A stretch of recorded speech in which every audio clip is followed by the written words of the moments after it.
Hello everybody and welcome to Omnipoke, the channel that brings you guys everything Pokemon. I'm Jack and today I've got another deck analysis for you guys. This time it's not going to really be an Ancient Origins deck analysis, just sort of an updated deck as of Ancient Origins being released and X and Y on being the standard format. So we're going to hop in. It's going to be a Toad based deck. A lot of people are considering maybe you can't run Toad in the X and Y on format. I think personally this is the best way to run it. So let's get right on with it. We have 4 Seismitoad EX. Obviously the main attacker. His Quaking Punch attack, one of the strongest in the game at the moment. Locking your opponent's items is so strong. One of the various different item locking mechanics we have at the moment. We're not using Grenade Hammer at all, so that's never going to be relevant. But the DCE for the Quaking Punch is so strong. Obviously there's a lot of grass type support in Ancient Origins, and I think that makes Toad a little bit worse simply because he has a grass weakness. But other than that, I think Toad is still a relatively strong card. Obviously his attack is insanely good, and it'll just be whether he can actually keep up with some of these new Pokemon, as to see whether he'll still be influential in the format. Next up, as you can see, we have 2 Manectric EX. This is a very similar list to Christy Britton's, the list that went top 8 at US Nationals. Manectric EX is just another sort of secondary attacker if you really need it. I think losing Hypnotoxic Laser, Seismitoad definitely needs something to be able to still do enough damage to pack a punch against these big sort of mega decks. And Manectric is the perfect Pokemon for this. Manectric obviously having that overrun for a colorless energy, and then for a lightning and a colorless, being able to assault laser for 120 with anything that's got a tool on it, or to your active if they've got a tool on it. So strong. Manectric is also a really good counter to Rayquaza EX, especially if they don't have the Shaymin out, not the Shaymin, the Altaria out, sorry. Which Seismitoad always kind of could struggle against, simply because of the output that Mega Rayquaza has. Manectric is a nice sort of check to that, especially if they can't get up there. Clear Humming Altaria, or whether you, if you manage to Hex Maniac in the perfect turn to be able to Assault Laser on a Mega Rayquaza. Then finally rounding off the damage based things, we have 4 Zubat, 3 Crobat, 3 Golbat and 2 Crobat. I think Toad Bats is pretty much the only way you can really run Toad anymore, just because of how much damage it can do, even sort of under item lock, even being a clunky deck that does little damage as an attacker. You can still do a lot of damage with these Bat cards. Obviously, we lose a lot of value in the old Zubat, and it's still kind of really annoying that we don't have this free retreating Zubat. But we've still got the free retreating Golbat and Crobat, which sort of makes up for it. Obviously, you're primarily using them for Sneaky Bite and Surprise Bite. You can actually use their attacks, Skill Dive, and Sweep Across if you really need to. But more often than not, you're just going to be using them for their various biting-based abilities. These are really good for sort of clearing up things that have run off to the bench, maybe after you've hit them once or twice with a Toad. Or maybe you've used Overrun to do a little bit of damage in the first place. Crobats and Golbats are really good for just sort of picking up prizes that you've maybe left sort of on the bench that you haven't been able to access. So obviously Zubats are really well, the Crobat line is really good for that, and they're really good for sort of doing good maths with Quaking Punch, being able to get the knockouts on the turn going into their turn, meaning that they have to approach something new and won't have trainers, which is really awkward. But you can also take multiple prizes, because you can bat in your turn to kill something in the active, and then take another swing at something with Manectric EX. So definitely the bats are really useful.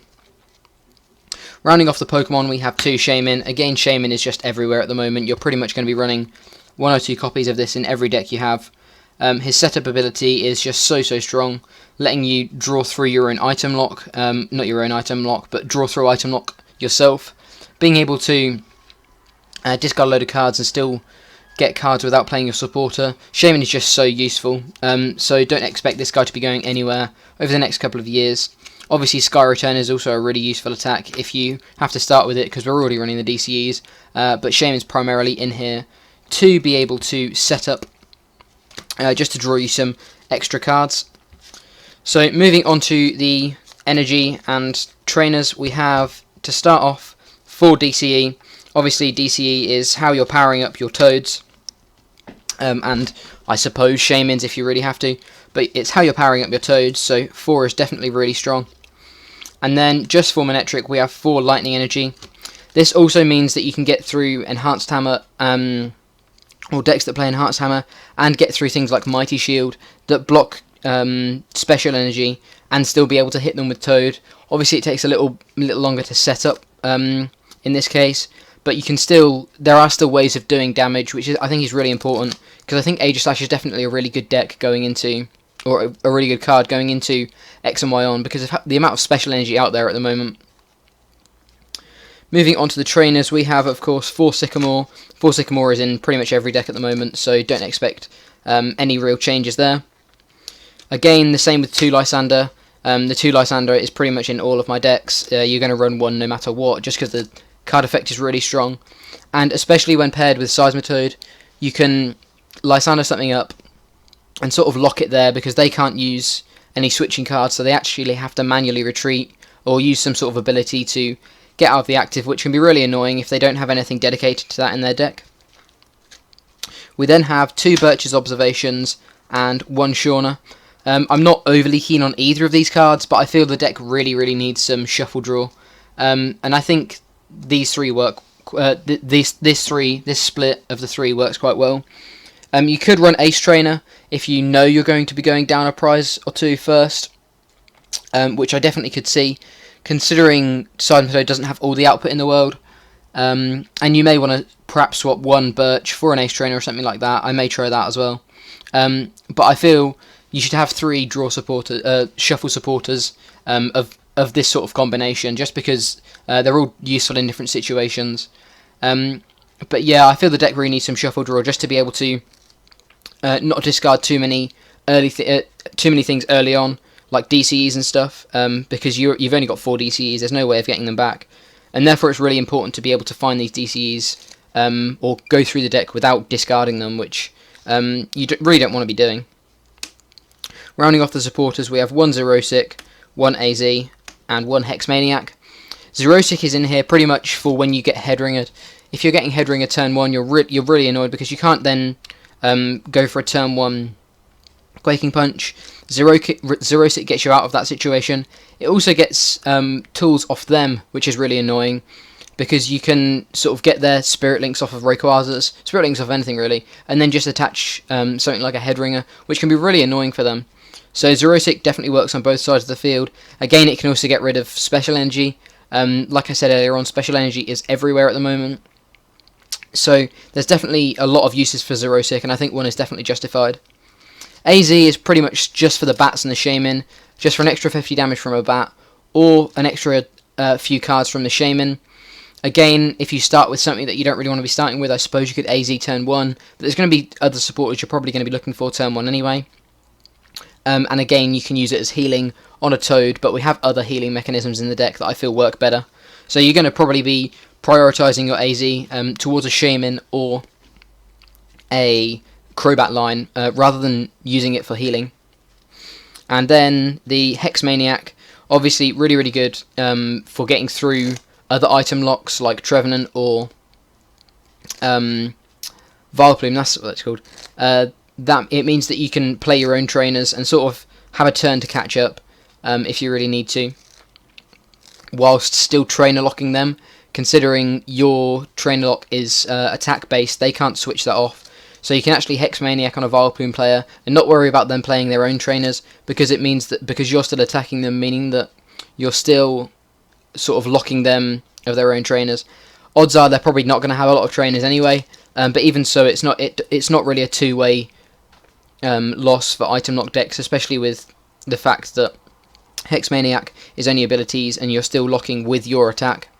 And then again, things like Mighty Shield, stuff like that, it's just really good for being able to get through some of these really annoying abilities that can really sort of give the deck a really hard time, considering it has a low damage output anyway. And then rounding that off, just simply 4 VS Seeker. We have 4 one-of supporters, so just being able to get them back when we need them is just really important. Going into the ball search, we have 3 Ultra Ball and 3 Level Ball. These cards are simply just to be able to consistently get turn 1 sort of high pressure turns. Ultra Balls are obviously really good for not only searching out your Toads, but reducing your hand size for Shaymin. And then the Level Balls are just really good for getting bats out early on, applying a lot of pressure with bats, or threatening a lot of pressure with bats, because the bats can really sort of manipulate the damage in your favour, and can lead you to some really sort of unexpected knockouts, especially with being able to hit harder with the Manectric EX as well. You may not be train locking every turn anymore. The whole idea of Seismitoad used to be that you're train locking every turn from the first turn to the last. Now you can go a little bit more aggressive with the Manectric, be able to take prizes a little, sometimes be able to keep up with these other decks that Seismitoad sometimes struggle to keep up with. It just relied on sort of slowing your opponent down rather than keeping up with your opponent. Now Seismitoad can kind of do either, especially with the Manectrics in the deck, because it kind of means that you can be a little bit more proactive with your plays, and you can do a little bit more damage and get these knockouts quicker. And another thing that will help that is the Muscle Band. Obviously Muscle Band can go on the Toad or the Manectric. It's really useful on both, helping just push for damage, push for knockouts a little bit quicker. Especially with bats, you can knock out some really threatening things in 1 or 2 turns, which you normally wouldn't be able to with a Toad deck. As with any Toad deck, we've got some trolley cards. We've got 2 Headringer and 2 Enhanced Hammer. First off, the Headringer is really annoying turn 1, especially if your opponent's item locked. If you're going second and you can get the turn 1 Headringer and the item lock off, that's sort of a useless EX there. They're going to have to dedicate a lot of energy to being able to attack with that EX, and therefore they might choose to go with a different attacker instead. And then, like I said earlier on, the Enhanced Hammer is just pretty much for all of the special energy out there at the moment. Most decks will run special energy, if not all decks. Probably most is a fairer estimation, and it just means that you can sort of slow your opponent down even more, and make sure they have the same similar pacing to the Toad deck. Another quick thing I'll mention with Headringer is it works well with being able to do 120 with Assault Laser on Manectric, because you can attach something to your opponent's EX and then do 120. You don't have to rely on them putting like a Spirit Link or a Muscle Band or anything on. Even if you've got your own Headringer on, you're still doing 120, which is really not only annoying, but a really nice amount of damage as well. We then have 3 Super Scoop Up. This is the first of our sort of real proper healing cards, if you really want to use them as the healing style of Super Scoop Up. You can pick up pretty much you can pick up anything in the deck. Again, you're probably going to want to be focusing on bats just to be able to push for even more damage, or Shaymins just to be able to get a few more cards. But you can quite easily pick up a damaged sort of Seismitoad EX that's taken a huge chunk and is just about to die next turn. You can pick that up, drop it back down. With the 3 retreaters in the bats, it means you can throw him back up again if you really need to, and continue to apply the pressure, sort of resetting your own board, and making it really annoying to take these prizes. And then another card that really helps with that is Rough Seas. Now we don't have Hypnotoxic Laser. There's no real dead set stadium that all Seismitoads will run. I think Rough Seas is really good, especially as we've got the Manectric as well. It just means that we have a little bit more survivability, and it means Toads are even harder to knock out and continue to lock for an even longer amount of time. And obviously it counters things like Skyfield, so there's a lot of uses for Rough Seas, especially with the amount of Stadium Wars there are at the moment. Stadiums are such a huge part of the format, and therefore it's really important to have your own stadiums, and I think Rough Seas works perfectly in the deck. And then finally, we have one switch just to be able to get out of awkward situations, starting with sort of a Shaymin, or having a different Toad Lysandre. There's lots of different things that can really be awkward for us, especially as we haven't got as many free retreaters anymore, as we've lost the free flight Zubats. But the switch is really, really useful just for getting out of these sticky situations, and then being able to continue to apply pressure or lock the opponent depending on the sort of route we've gone down, whether we've gone for the Manectrics or the Seismitoads. But yeah, this is, I believe, one of the best ways to run Seismitoad as of X and Y on. It lost a lot with Trump Card and all of its toys, but I'm definitely glad it did. Obviously, Seismitoad was one of the most impactful decks, and it was really, really hard to beat, especially if they got consistent Crushing Hammer flips, things like that. Nowadays, it's lost Hypnotoxic Laser as well, or Virbank Laser. I think it's definitely taken a hit, and I definitely don't think it's going to be as powerful as it once was. But Toad definitely has potential to still do well, and I think this is a really good way going into X and Y on to play the deck, just because it's consistent. It still deals a lot of damage, but it's still got the main aspect of locking, which Seismitoad has always done. So yeah, there's definitely lots of sort of two different ways you can play Toad now in this deck. You can either go really aggressive, sort of slowing your opponent down for 1 or 2 turns, and then going really sort of ham with the Manectrics and the bats, or you can play the longer game, Quaking Punch, consistently locking your opponent, making sure they miss all of their sort of items that they really need, things like that, leading you to sort of a slow, dragged out victory that will sort of really make your opponent work for their knockouts, especially with all of the healing cards that we've got in here. But yes, that's been the newer Seismitoad. I believe there's probably other ways you can play Seismitoad, but I think this is personally the best one that we've got at the moment. So yeah, thank you very much for watching. I've been Jack from Omnipoke. Make sure you check out some of our other Ancient Origins based X and Y on deck lists. We've got a few that have probably gone up, going up. So just keep heading back to the channel, see if there's anything new, and we'll keep bringing you guys great content. Thank you very much for watching. I've been Jack, and I will see you in another video.